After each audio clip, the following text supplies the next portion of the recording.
umur saya 7 tahun, kebetulan tetangga saya itu Kristen. Kebetulan tetangga saya itu Kristen, dan saya ketika beliau adakan pesta atau hari raya Natal, saya itu datang ke menghampiri rumahnya.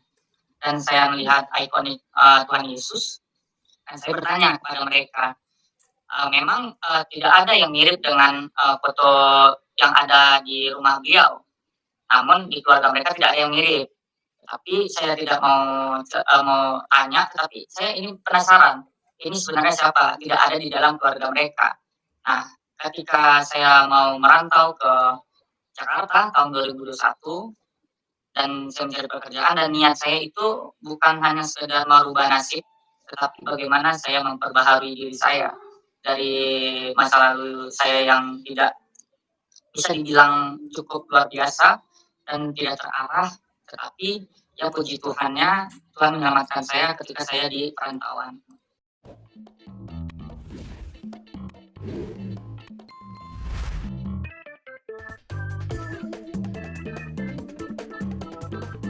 Halo. Ya. Apa kabar malam hari ini? Ya, puji Tuhan sangat baik. Sehat, puji Tuhan. Ya, sangat sehat. Ada sukacita? Amin. Sukacita kita bukan karena ditentukan oleh keadaan, tapi sukacita kita karena nama kita terdaftar di dalam buku kehidupan di surga. Oke, malam hari ini kita akan mendengarkan curhatan seorang murtadin yang mengalami banyak hal yang gak mengenakan. Untuk ikut Tuhan itu memang kita harus membayar harga. Sebab Tuhan Yesus berkata, kamu akan dibenci oleh semua orang. Jadi semua orang loh, tidak terkecuali. Dan ini sangat berat. Kita ada di tengah-tengah serigala yang siap menerkam ya.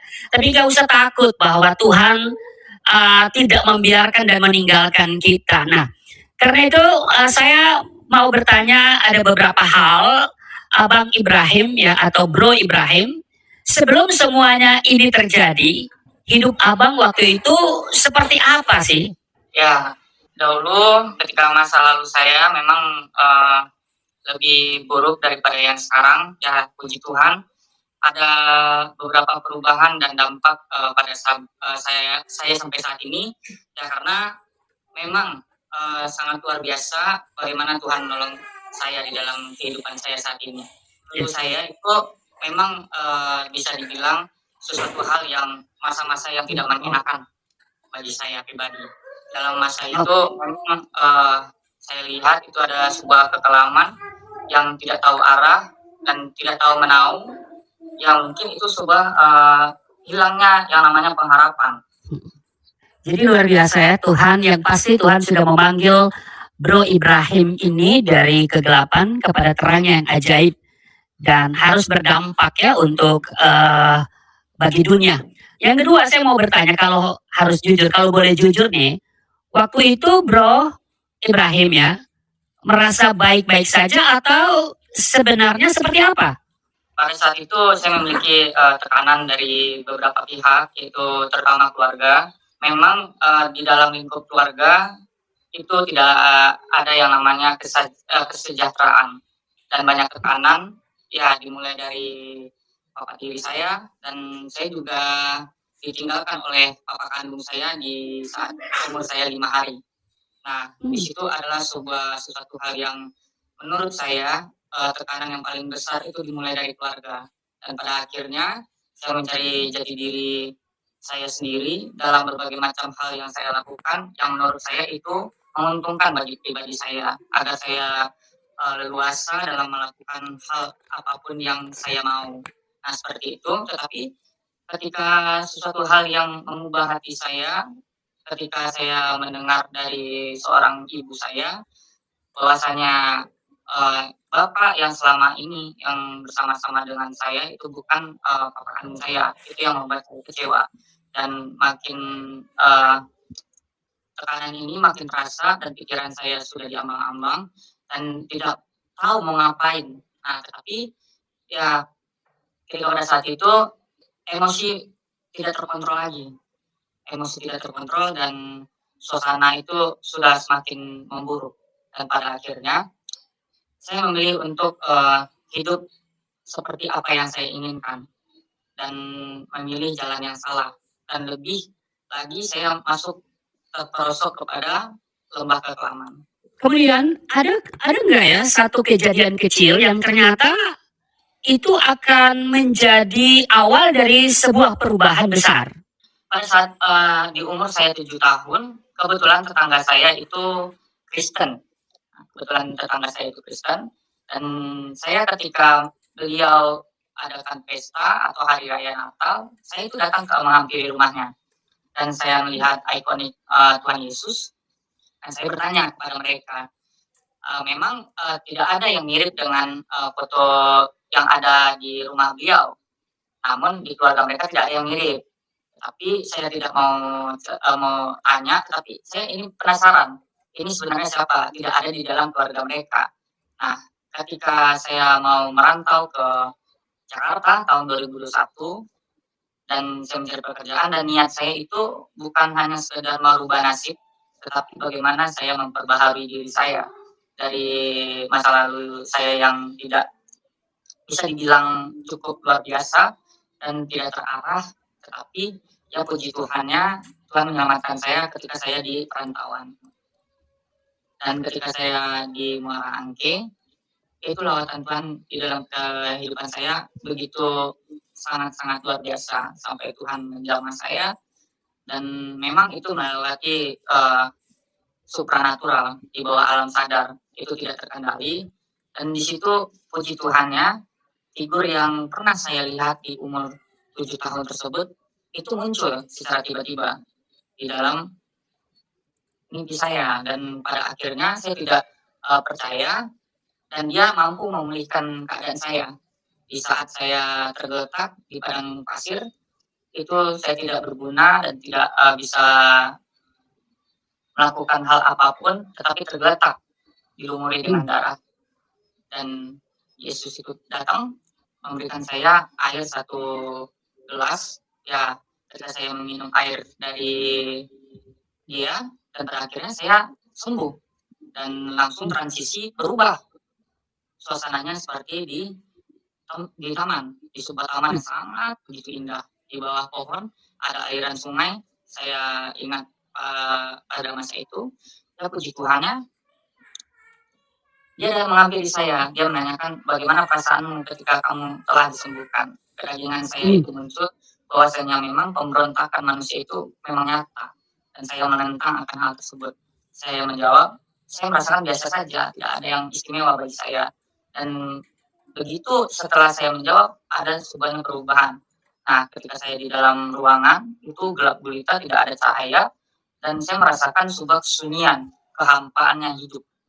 Setelah itu, saya dibekali oleh lilin, dan ada suatu jalan yang harus saya pilih. Jalan yang kebinasaan, jalan hidup yang kekal. Nah, ketika itu saya diambang, ya bisa dibilang itu adalah sebuah pilihan yang terberat dalam kehidupan saya. Dan saya mengambil keputusan bahwasanya saya mau ikut Tuhan, semuanya berubah. Semuanya berubah, dan ketika saya bangun, itu saya mencari call center konseling rohani.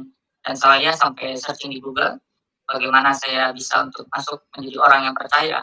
Namun beberapa banyak pihak yang menolak saya, tetapi ada sebuah komunitas rohani yang mau menampung saya untuk menjadikan saya sebuah kesaksian bagi orang-orang yang tidak percaya. Puji Tuhan, ketika saya konseling, saya diarahkan beberapa minggu itu. Saya penasaran, apa arti mimpi ini sebenarnya, apa arti mimpi ini sesungguhnya, kenapa saya ketika di titik terendah, dia datang untuk memungut saya yang seperti sampah ini gitu. Tapi disitulah saya berpikir bahwasanya saya adalah makhluk yang paling berharga di mata Tuhan. Meskipun saya menganggap diri saya paling hina di mata manusia, tetapi saya layak di hadapan Tuhan. Ketika saat itu, pada masa-masa di mana saya menggebu-gebu untuk mencari tahu arti mimpi saya, dan pada akhirnya saya direferensikan dari berbagai macam gereja lokal. Ya, kebetulan di Bekasi, saya menghampiri pendeta tersebut, dan saya ngobrol bahwasanya saya mau merelakan diri saya untuk dibaptis. Pada tanggal 29 September tahun 2001 saya menerima Tuhan Yesus, dan saya dibaptis di gereja tersebut. Ya, jadi tahan dulu nih ya. Jadi tentu dalam mengambil keputusan ada harga yang harus dibayar ya. Nah, kira-kira nih dalam situasi yang mungkin menurut Bro Ibrahim itu nggak nyaman atau pasti ada tantangan, ada kendala atau apapun ya. Nah, bagaimana situasi? Apakah Bro Ibrahim melawan atau lebih banyak memendam? Ya, singkat aja nanti sesudah ini kita akan masuk lebih dalam lagi. Bro Ibrahim akan menceritakan secara lengkap bagaimana prosesnya. Silakan. Pada saat itu memang proses dalam kehidupan saya ketika menerima Tuhan itu berbagai macam banyak tantangan, mulai dari saudara, mulai dari keluarga, dan mulai orang terdekat. Contohnya seperti demikian. Tetapi saya berkomitmen mengambil jalan tersebut. Memang banyak kebencian, banyak penindasan, dan banyak penghakiman yang harus saya hadapi. Keputusan itu sudah bulat dan tidak bisa diganggu gugat lagi ya. Bahwa sekali Yesus, tetap Yesus apapun resikonya. Apakah diancam, dikejar, ya tetap ada pendirian, komitmen bahwa mengikut Tuhan Yesus sampai selama-lamanya. Baik, berikut ini saya akan memberikan kesempatan seluas-luasnya kepada Bro Ibrahim untuk menceritakan secara detail ya pengalaman bersama dengan Tuhan. Dan Bapak Ibu, bagi Bapak Ibu yang akan berinteraksi dengan narasumber, nanti sebentar saya berikan kesempatan dan link sudah dibagikan oleh admin. Oke, silakan saya berikan kesempatan yang seluas-luasnya bagi Bro Ibrahim untuk menyampaikan apa yang perlu disampaikan malam hari ini ya. Durasinya mungkin 45 menit sampai 60 menit. Silakan. Baik, pertama terlebih dahulu perkenalan ya. Perkenalan, nama saya Ibrahim Syahrin. Saya berumur 27 tahun ini dan saya berasal dari kota Padang, itu lebih tepatnya Sumatera Barat. Dan pada saat ini saya sedang menempuh studi di salah satu kampus teologi yang ada di Harapan Indah. Nah, saya akan menceritakan bagaimana kebaikan Tuhan dalam kehidupan saya, bagaimana saya menerima Tuhan Yesus sebagai Tuhan dan Juru Selamat. Ketika saya umur di 7 tahun, saya memiliki tetangga, yaitu tetangga orang yang percaya, tapi etnis keluarga saya belum percaya. Tetapi puji Tuhan, ada kesempatan untuk berkunjung ke rumah tetangga saya, dan pada saat itu memang ikonik-ikonik dan ornamen-ornamen kekristenan itu cukup banyak di rumah beliau, dan saya juga banyak memahami bagaimana keluarga mereka itu menonjolkan bahwasanya mereka itu adalah orang Kristen.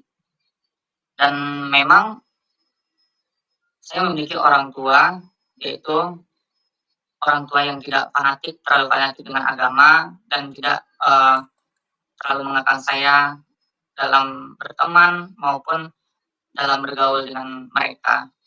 Dan saya juga bercerita dari awal mulanya bagaimana perjalanan kehidupan saya. Saya ketika umur 5 hari saya sudah ditinggal oleh papa kandung saya, dan saya dibesarkan oleh mama saya dan papa tiri. Dan di usia 7 tahun sampai 10 tahun saya memang banyak mengalami hal-hal yang tekanan dari keluarga saya pribadi. Ya, meskipun saya memiliki tekanan yang sangat luar biasa dalam kehidupan saya, tetapi saya mampu untuk melewati itu semua meskipun banyak hal yang memang seluruhnya itu tidak diinginkan. Memang itu suatu hal tekanan yang paling besar dalam kehidupan saya, ya, yang membuat saya hidup tidak tenang dan punya banyak keresahan dan memiliki sebuah tekanan yang sangat luar biasa melalui keluarga tersebut. Dan memang di zaman sekarang itu ada yang namanya keluarga broken home. Nah, tetapi di umur 13 tahun saya pasca saat itu saya sudah mengkonsumsi yang namanya obat penenang untuk menenangkan pikiran dan batin saya.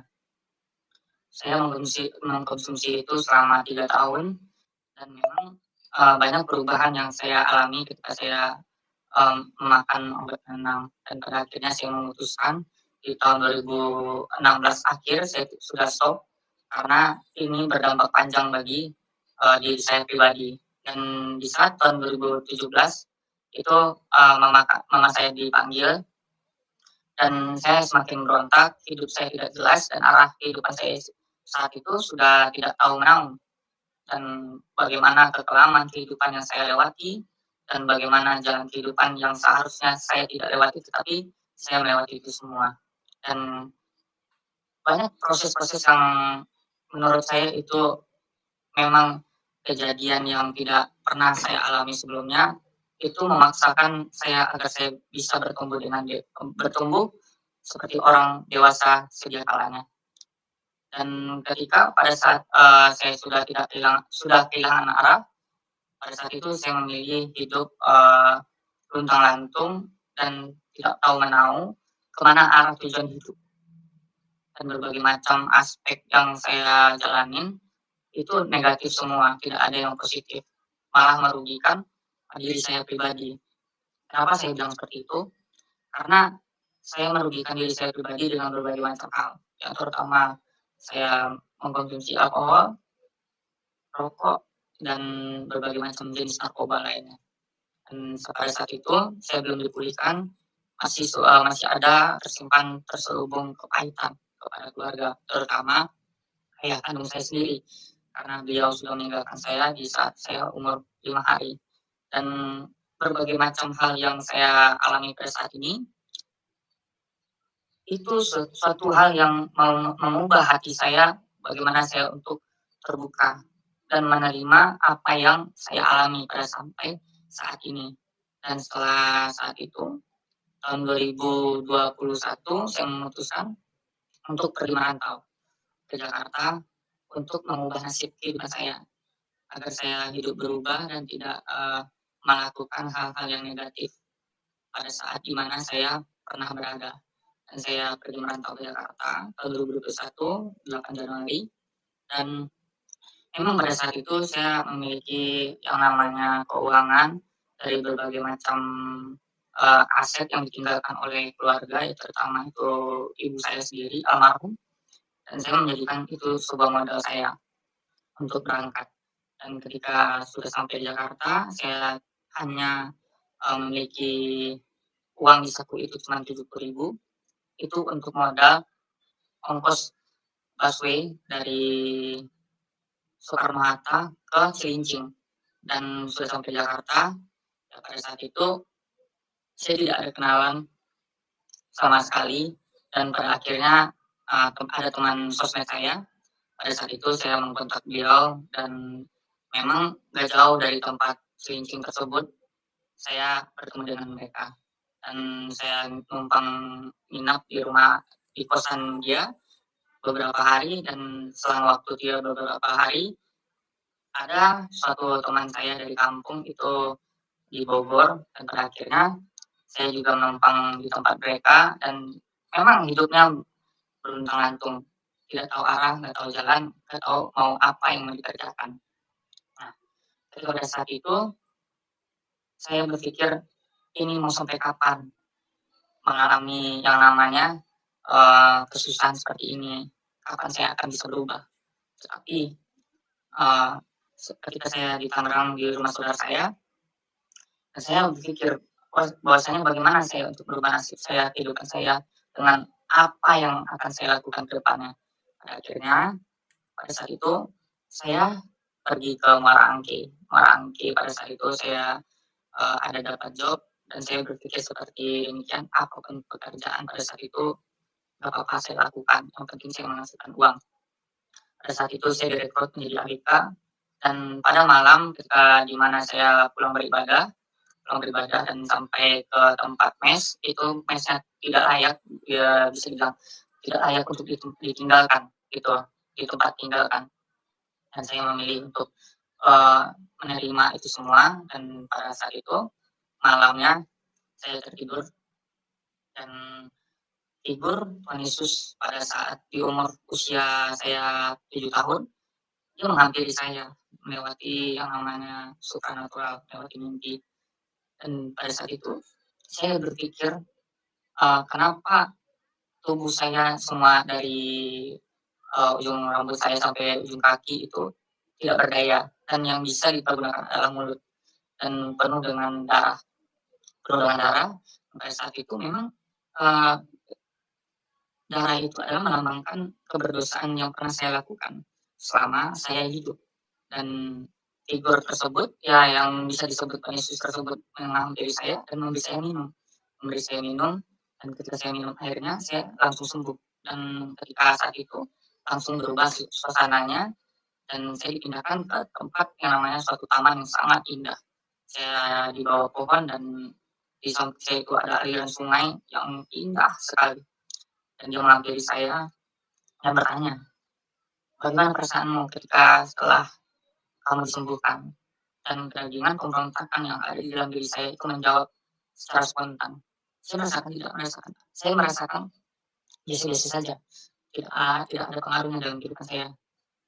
Tetapi pada saat itu juga saya berubah situasinya di sebuah ruangan yang sangat gelap, saudara-saudara. Di ruangan yang gelap, dan pada saat itu saya bermodalkan satu lilin saya disuruh untuk memilih jalan kebinasan dan jalan kehidupan yang kekal.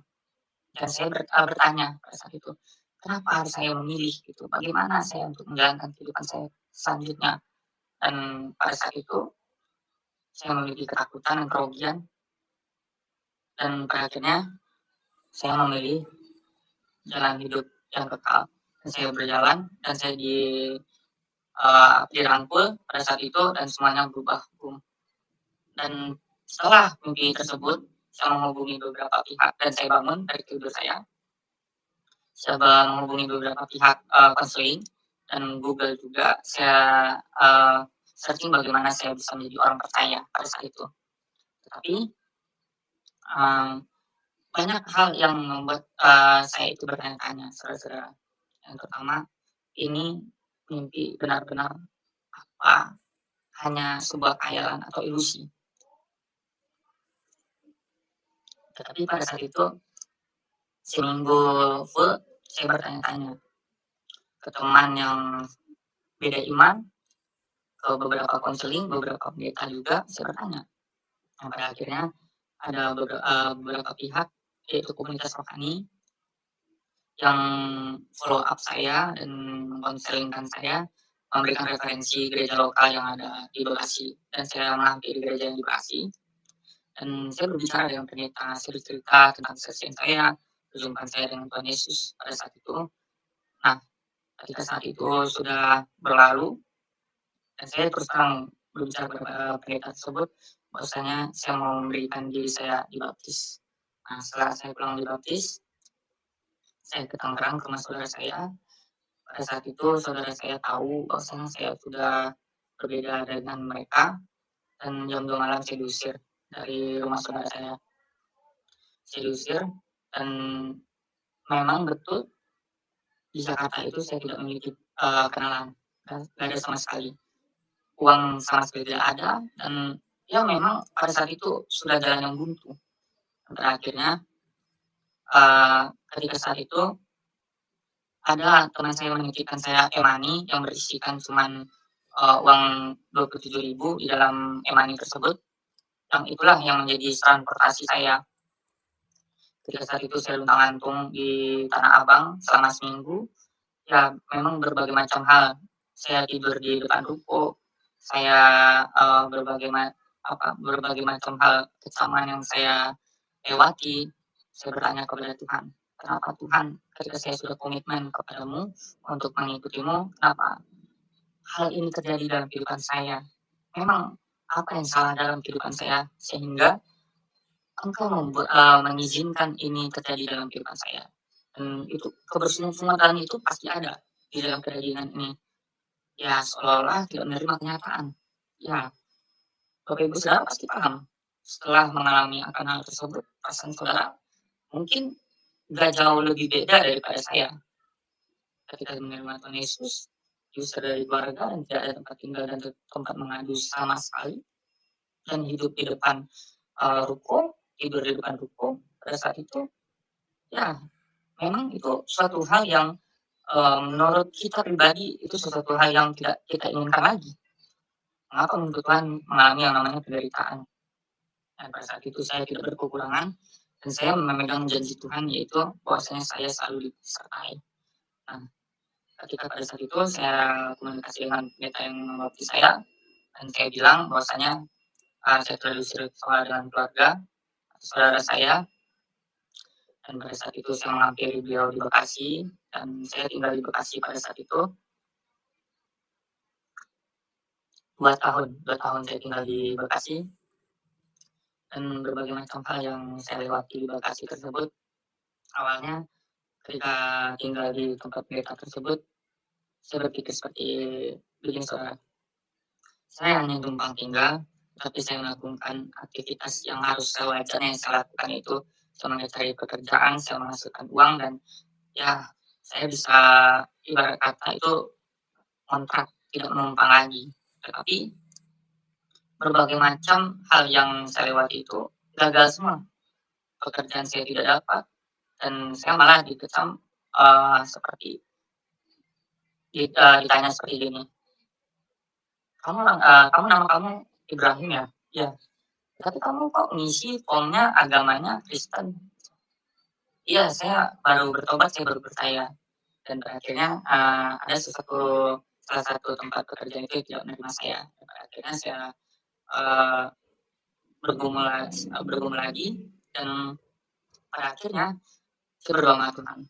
Tuhan, apa sesuatu hal yang Engkau rencanakan dalam kehidupan saya? Mengapa saya mengalami proses demikian? Dan pada saat itu saya memiliki kerinduan untuk melayani Tuhan. Dan pada saat itu ada Natal para pendeta, saudara-saudara, Natal para pendeta, dan saya menghadirinya. Dan setelah ibadah, pendeta tersebut bilang, siapa yang mau jadi pendeta? Dan tangan saya ini terangkat sendiri. Dan pendeta tersebut hampir saya ngobrol-ngobrol, dan saya berbicara kepada gembala di mana saya pernah dibaptis. Dan saya bertanya, memang apa persyaratannya untuk menjadi pelayan Tuhan, dan ya terutama pendeta, ya, kamu harus sekolah di sekolah Alkitab, dan kamu harus mendalami Alkitab, kamu harus mengerti firman Tuhan. Memang pada saat itu saya tidak memiliki yang namanya ijazah SMA, saya tidak memiliki ijazah SMA, dan saya pada malam hari itu saya berlutut sama Tuhan, minta seperti ini, Tuhan, kenapa ketika saya mau untuk melayani Tuhan, kenapa banyak sesuatu hal yang menghambat kehidupan saya? Kenapa ini bisa terjadi dalam kehidupan saya ketika saya mau memberi diri saya untuk melayani Tuhan? Nah, ketika pada saat itu saya memohon kepada Tuhan, pakai saya Tuhan, apapun menjadi rencanamu, saya akan mengikuti. Ketika pagi harinya, saya mendengar kabar baik, yaitu saya dipromosikan untuk sekolah di salah satu PKBM untuk mengambil ijazah SMA. Setahun setelah selesai PKBM, pada akhirnya saya menempuh studi, yaitu di salah satu sekolah teologi yang ada di Bekasi. Ya puji Tuhan, sampai saat ini banyak pertolongan Tuhan yang sangat luar biasa yang saya alami, dan mentor-mentor rohani juga yang membimbing saya dengan baik, dan puji Tuhannya sampai saat ini saya memiliki tekad yang sangat-sangat kuat untuk dalam melayani Tuhan. Nah, ketika saat itu pada saat ini saya di tingkat 6 atau semester 6, banyak sesuatu hal yang terjadi dalam kehidupan saya, pergumulan dan lain sebagainya macamnya, itu merupakan tantangan dalam kehidupan saya dalam melayani Tuhan. Tetapi puji Tuhannya saya mengalami sukacita, dan ya berbagai macam hal yang saya alami, ya puji Tuhan, Tuhan tidak pernah meninggalkan saya, saudara. Percayalah bahwasanya pada saat ini memang banyak anak-anak muda terutamanya yang gampang meninggalkan Tuhan, ya saudara-saudara, itu dikarenakan mereka tidak mengerti apa artinya keselamatan. Nah, banyak anak muda itu tidak mengerti apa artinya keselamatan, dan bahkan justru mampu menjual Tuhan demi uang, cinta, dan tahta. serta jabatan. Nah, anak-anak muda sekarang pada saat ini saudara, banyak kehilangan arah dan mau mencari tempat bercerita, mau cari tempat yang namanya menganggap mereka ada pada sampai saat di mana titik terendah mereka itu sudah tidak dianggap lagi. Nah, begitupun juga dengan saya pribadi ketika sebelum mengenal Tuhan Yesus. Berbagai macam hal yang negatif dalam kehidupan saya, tetapi puji Tuhan ketika saya menerima Tuhan Yesus sebagai Tuhan dan Juru Selamat pada sampai saat ini, sesuatu hal banyak yang saya alami yaitu adalah pertolongan Tuhan yang sangat luar biasa yang mampu menopang saya sampai saat ini dan mampu untuk dapat berdiri, mampu untuk melayani Tuhan dalam berbagai macam hal dan berbagai macam yang menurut saya itu sesuatu hal yang tidak bisa dibayangkan oleh manusia. Tetapi itulah perjalanan spiritual saya. Ketika memang benar-benar banyak kecaman, ancaman dari keluarga pihak manapun, tapi percayalah dengan kesetiaan kita, Tuhan akan mempertanggungjawabkan semuanya. Dan percayalah bahwasanya Tuhan akan memperhitungkan setiap apapun yang menjadi sebuah proses kedewasaan iman kita dengan sungguh-sungguh untuk mencari Tuhan. Ya, seperti demikian bagaimana Tuhan bekerja dalam kehidupan saya sampai saat ini. Saya bersyukur saya sudah bisa kuliah. Dari sebelumnya saya tidak hidup dengan baik-baik, saya seperti gelandangan. Tetapi sekarang puji Tuhan saya sudah bisa kuliah, saya sudah bisa melayani Tuhan dan bisa menata kehidupan lebih baik lagi untuk kedepannya. Ya puji Tuhan, itulah pertolongan Tuhan yang sangat luar biasa yang saya alami sampai titik saat ini. Ya puji Tuhan, Tuhan memberkati. Oke, luar biasa ya bahwa Tuhan bekerja di dalam kehidupan Bro Ibrahim ini ya. Dan beliau mengalami situasi yang mungkin tidak mengenakan ya. Sempat menggelandang ya. Ya Bro ya? Sempat menggelandang ya. Apakah menggelandang itu berhari-hari? Ya mungkin bisa ditambahkan ceritanya mungkin seperti saya dulu ya, saya juga menggelandang ketika orang tua saya tidak mau lagi menerima saya di rumah. Sementara saya mau datang ke orang Kristen juga seperti nggak sudi begitu ya, karena mereka ya takut disalahkan. Ya terpaksa saya menggelandang ya dari tempat yang satu ke tempat yang lain, nanti tidur di mana, kadang nggak makan. Saya pernah makan makanan yang basi ya untuk bertahan hidup. Apakah Bro Ibrahim juga alami seperti itu? Ya, lebih tepatnya saya itu 3 hari di Tanah Abang, di stasiun Tanah Abang. Nah, saya 3 hari di stasiun Tanah Abang, di hari pertama itu saya memang menggelandang. Saya mencari makan itu dengan makanan sisa yang ada di tong sampah dan air sisa yang saya minum. Pada saat itu, ya memang apalagi yang saya harus mempermalukan diri saya. Ya saya tidak mempermalukan orang lain, tetapi bagaimana saya menikmati proses tersebut dalam ketulusan hati saya mengikut Tuhan. Saya mengorek-orek sampah untuk mencari makan, mencari minum, dan memang pada saat itu saya berpikir, ya dengan inilah saya membuktikan kebersungguhan saya untuk mengikut Tuhan. Ya, memang ada beberapa kecaman juga dari beberapa pihak oknum yang ada di sekitar, ya namanya juga pasar ya. Tinggal di pasar dan tinggal di depan ruko itu tidaklah nyaman. Tetapi saya yakin dan percaya ketika kita benar-benar sungguh untuk mengikut Tuhan, Tuhan pasti akan memperhitungkan semuanya. Dan Tuhan melihat seberapa sungguhnya kehidupan kita. Dan pada saat itu saya pindah ke Sudirman. Nah, ketika di Sudirman itulah berbagai macam hal. Saya pernah diusir sama satpam, gitu. Dan saya diusir sama orang-orang yang punya ruko, ya puji Tuhan lah gitu kan. Tetapi saya nggak bersungut-sungut, tetapi saya menikmati itu semua. Itu saya anggap sebagai proses pendewasaan iman saya pada Tuhan Yesus. Wow, luar biasa. Jadi semua dipahami sebagai proses dari Tuhan. Nah, saya mau tanya, apa yang paling Bro sesali dari proses itu? Adakah yang disesali? Yang pada saat itu saya memang sih ada sebuah penyesalan. Yang pertama, saya kehilangan yang namanya saudara, keluarga, dan kerabat-kerabat saya yang lainnya. Dan memang pada secara umumnya mereka tidak memperdulikan saya. Dan pada saat itu semakin terbiasanya saya melewati kehidupan seperti itu, makanya saya tidak banyak bergantung dengan beberapa orang. Bukan berarti saya tidak membutuhkan.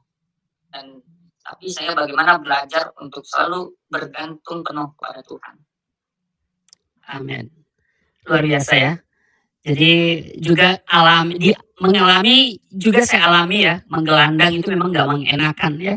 Kita kadang nggak mandi ya, tapi saya yang penting ikut Tuhan Yesus ya. Saya makan juga makanan sisa yang sudah basi, ya tidur di emperan, pernah ngalamin saya. Ya, tapi saya sekali Yesus tapi Yesus. Luar biasa ya bro. Nah, saya mau bertanya, kehilangan apa yang paling kerasa sampai hari ini? Figur seorang bapak. Hmm? Yang sampai saat ini yang saya alami itu adalah figur seorang bapak. Saya dari kecil itu tidak pernah mengalami yang namanya kasih seorang bapak. Dan pada sampai saat ini saya berusaha berdamai sama bapak kandung saya yang belum sampai saat ini di umur 27 tahun ini di bulan April nanti, dan sampai saat ini saya tidak pernah bertemu dengan beliau. Oke. Ya. Tapi orang tua papa mama masih ada ya? Kebetulan mama sudah meninggal di tahun 2017 dan papa lost kontak, tidak pernah tahu sama sekali. Dan mama cerita ketika mama sudah di ujung ajalnya, barulah mama cerita tentang bapak. Bro Ibrahim ini anak keberapa dari berapa bersaudara? Anak pertama dari 2 saudara, beda bapak. Yang paling terasa kehilangan sampai hari ini adalah sosok bapak ya. Apakah ada kepahitan dengan sosok bapak? Sebelum saya mengenal Tuhan, memang itu sebuah ancaman bagi saya. Hati saya tidak terima. Dan pada saat saya berdoa, di mana pada saat doa pelepasan, saya mengungkapkan seluruh hati saya kepada Tuhan. Rasa kekecewaan, rasa kepahitan, rasa sakit hati, dan lain-lain sebagainya macamnya yang saya alami di dalam kehidupan saya berusaha untuk mengampuni. Bahkan jika suatu saat nanti saya dipertemukan dengan bapak kandung saya akan tetap mengasihi beliau sebagai seorang bapak saya.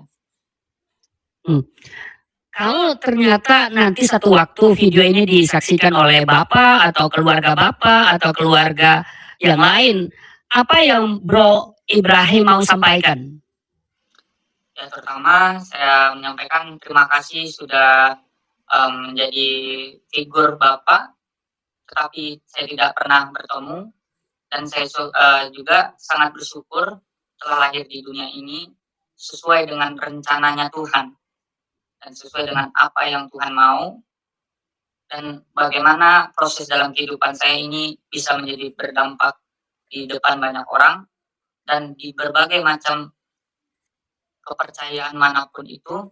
Saya berdoa buat Papa yang di sana mungkin bisa tersampaikan kepada keluarga dan lain sebagainya macamnya. Saya sangat bersyukur, saya sangat berterima kasih telah dilahirkan di dunia ini untuk menjadi rencananya Tuhan. Oke, jadi tidak ada yang perlu disesali ya, semua dalam rencananya Tuhan ya. Oke, tentu ini kan proses dari Tuhan ya, bagaimana Bro Ibrahim harus ambil keputusan terima Yesus, tapi kemudian menjalani kehidupan yang nggak nyaman ya. Nah, pernah nggak Bro pura-pura kuat, tapi sebenarnya hancur gitu loh? Ya, pernah. Pada saat dimana kondisi ya sebagai manusiawi, kita berpikir hidup itu untuk mencari uang. Di saat situasi kondisi tidak memiliki uang, tidak memiliki relasi, tidak memiliki kenalan, dan tidak memiliki ya yang namanya pakaian layak dan lain sebagainya macamnya. Tetapi saya bangga, saya punya Tuhan. Di saat masa-masa seperti itu, saya tidak kehilangan Tuhan. Tuhan selalu dekat pada saya, dan saya yakin dan percaya Tuhan selalu bekerja dalam kehidupan saya, dan Tuhan sampai saat ini tidak pernah luput sekalipun berpaling dari kehidupan saya. Selama beberapa hari menggelandang di pasar Tanah Abang ya, ketika malam tiba, apa yang ada di pikiran Bro Ibrahim?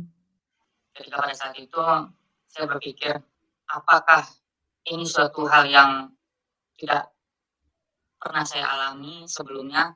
Kenapa saya harus mengalami pada sampai saat ini? Kenapa? Dan itu bertanya-tanya di dalam pikiran saya, di benak saya. Kenapa, kenapa, kenapa, dan mengapa? Dan pada saat itu memang rasa kekecewaan itu pasti ada. Saya kehilangan semuanya ketika mengikuti Tuhan. Ya, saya menganggap itu adalah sebuah netralisir akal dan pikiran saya, bahwasanya hidup itu tidak berbicara tentang dunia, tetapi hidup itu berbicara tentang siapa Yesus dan bagaimana nama Yesus itu disiarkan dimanapun kita berada, di dalam situasi kondisi apapun, dan bagaimanapun keadaan kita, tetaplah berpegang teguh pada Tuhan Yesus. Adakah momen di mana Bro ingin menyerah dengan hidup yang sedang dijalani? Ya, pernah. Itu ketika saya di umur 17 tahun. Ketika pada saat itu saya tidak memiliki yang namanya arah kehidupan, dan pada saat itu saya juga tidak ada yang namanya pengharapan dan mau untuk mengakhiri hidup saya dengan mempergunakan yang namanya ekstasi. Saya mengkonsumsi ekstasi pada saat itu 32 butir saya minum, tetapi saya cuma tertidur selama 3 hari. Dan ketika pada saat 3 hari berlangsung, dan saya tidak merasakan apa yang namanya kematian. Dan saya berpikir kenapa saya tidak mati gitu.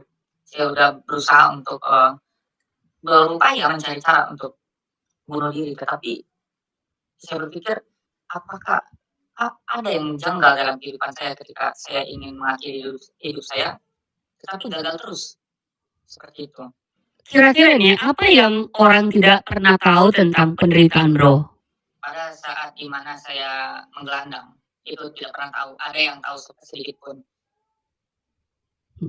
Saya makan makanan sampah, mengorek-ngorek sampah, ya itu tidak ada yang tahu, tetapi mereka yang tahu pada saat ini saya yang seperti ini, bukan saya yang seperti dulu. Gitu. Adakah ketika datang kepada orang Kristen, ternyata ada penolakan gitu loh? Pernah nggak alami? Penolakan memang ada. Itu berbicara tentang kasta dan ras juga. Tapi pada saat itu memang saya berpikir di kalangan-kalangan mereka, ya etnis yang namanya menengah ke atas, itu saya ngerasa saya tidak layak berada di sisi mereka.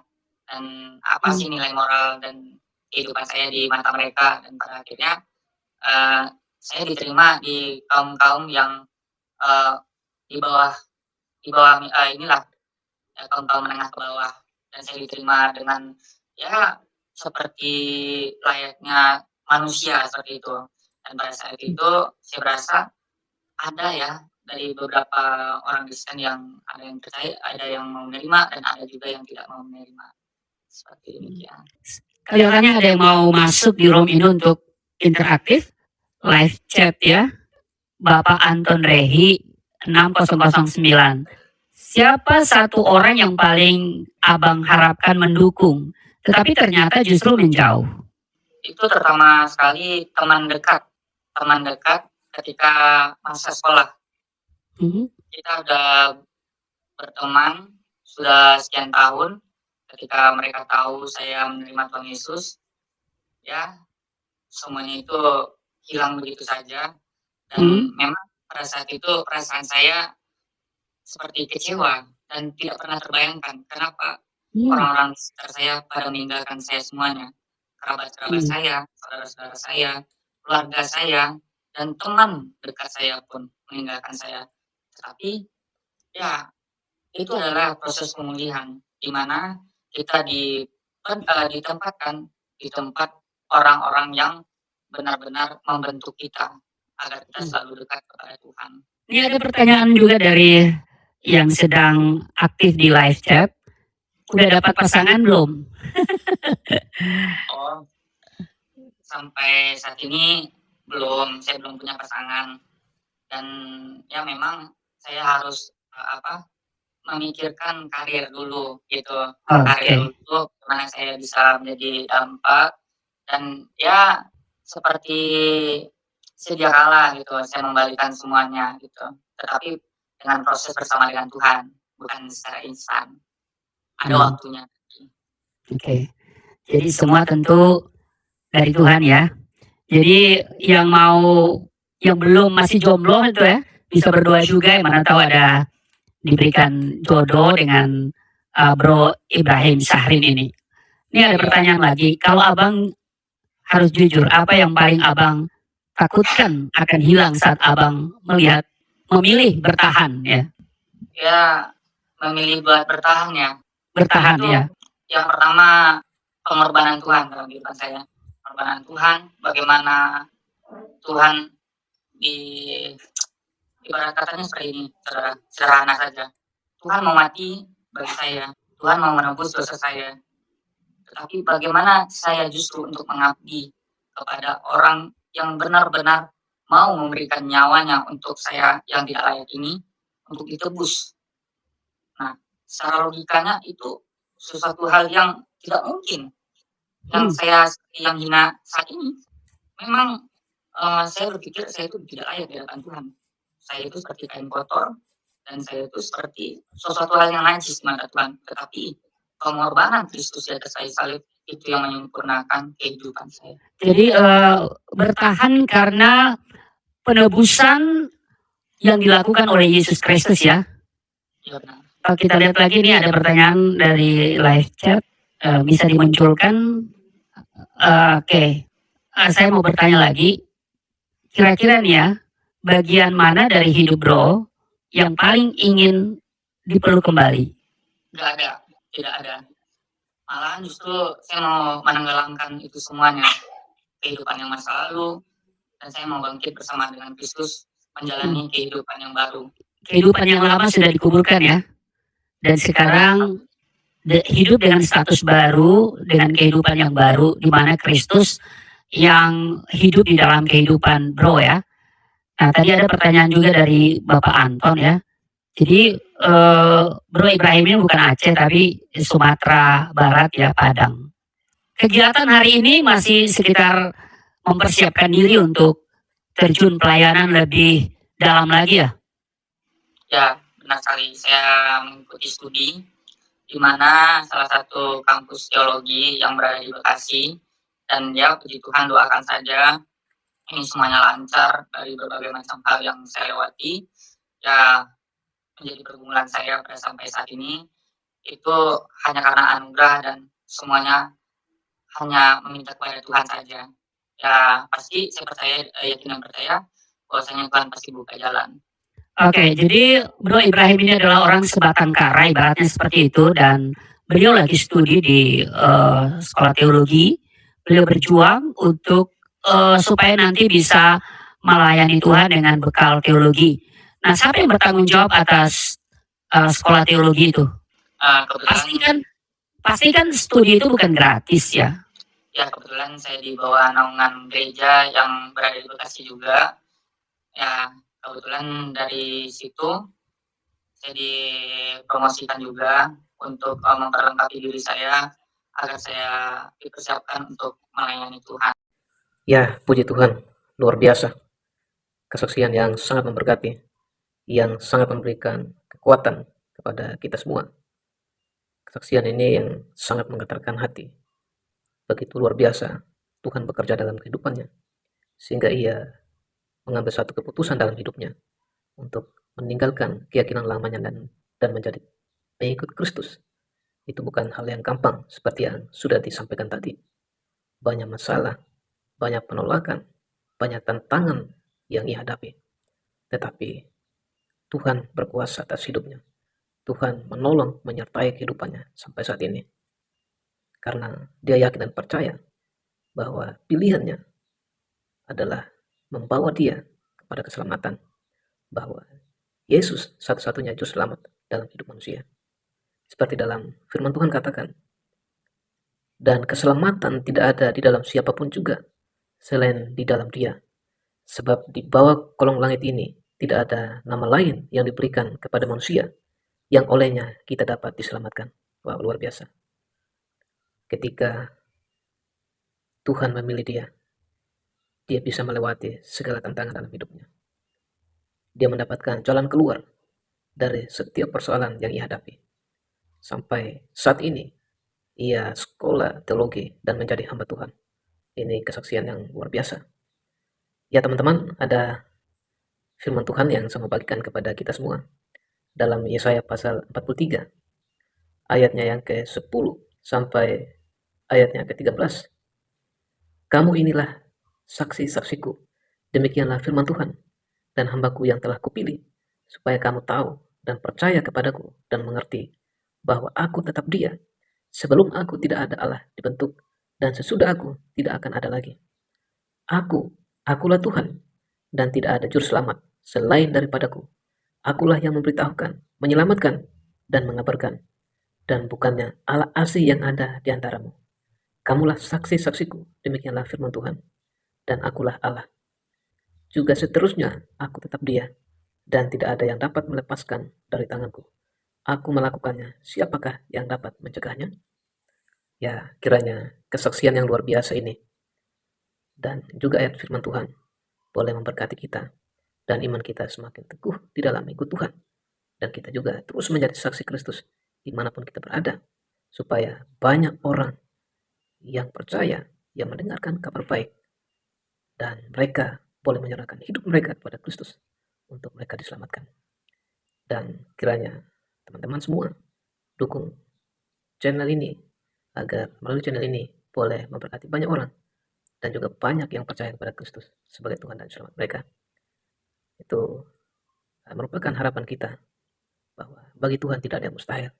Oleh sebab itu, dukung terus channel ini dengan cara like, komen, subscribe, dan juga di-share sebanyak-banyaknya kepada teman-teman yang lain, dan juga di media sosial teman-teman, agar banyak orang diberkati. Kiranya Tuhan Yesus memberkati kita semua, dan nantikan video-video selanjutnya. Tuhan Yesus memberkati. Shalom.